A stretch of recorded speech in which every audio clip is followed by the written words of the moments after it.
Hi, I'm Sabina Kelly from Future You Nutrition, and today we're going to talk about ultra-processed foods, also known as UPFs.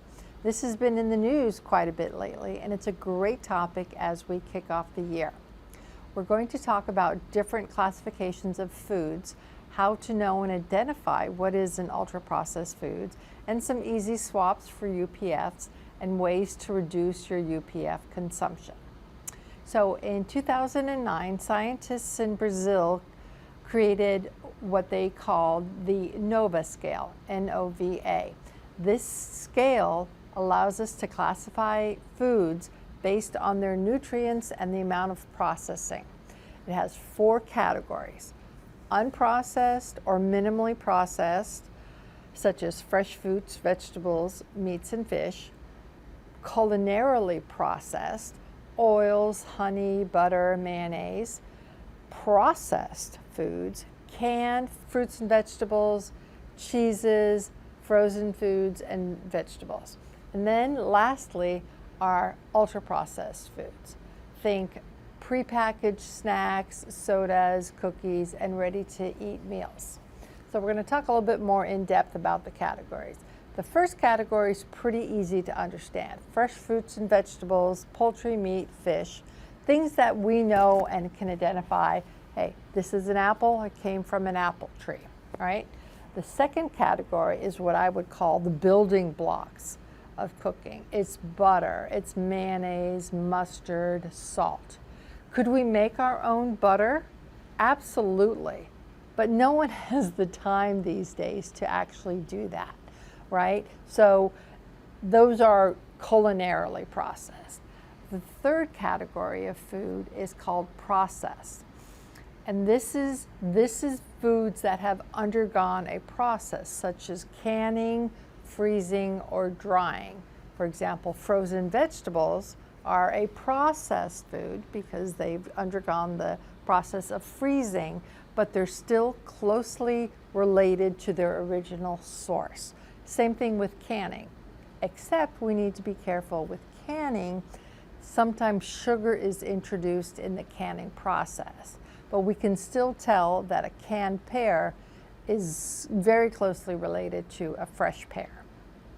Dried beans and canned tuna or chicken also fall into this category. The fourth and final category is called ultra-processed foods. And this is anything else that doesn't fall into those first 3 categories. A lot of people say if it comes in a box, it's ultra-processed. This isn't necessarily true. It could be processed, just not ultra-processed. The definition of what is an ultra-processed food is if it contains ingredients we don't have in our home kitchen. For example, high fructose corn syrup. We can't buy that in the grocery store. It's very similar to corn syrup, but it is a different product. We could also take a look at soy lecithin, right? Where would we even begin to try to find that in a grocery store? Another cue of a UPF is if there are multi-syllabic words in the ingredient list. Now, a food can fall into more than one category. Let's think about tuna. We could buy a tuna fillet or a tuna steak at the seafood counter, which would be category 1, but we could also find tuna in a can or a pouch, which would be category 3, processed. We could also take a look at apples, right? Fresh apple, that would be clearly category 1. Applesauce, which is canned or goes through a process, would be category 3, and then fruit roll-ups, which we'd find in the snack aisle, are clearly ultra-processed category 4. So why are ultra-processed foods bad for us? They are typically less nutritionally dense than their category 1, 2, or 3 counterparts. Let's compare a fresh ear of corn, canned corn, and corn chips. The ear of corn, we recognize what it is. The canned corn in category 3 still very closely looks like its category 1 counterpart. However, when we look at corn chips and we look at the ingredients, although corn is listed It is so extruded and in no way resembles a kernel of corn that the ear of corn and the canned corn contains.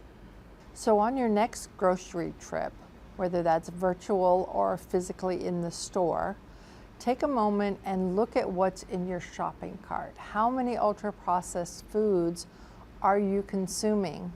Remembering that your brain has to work so much harder when you're fueling it with ultra-processed foods versus more of the category 1, 2, and 3 foods.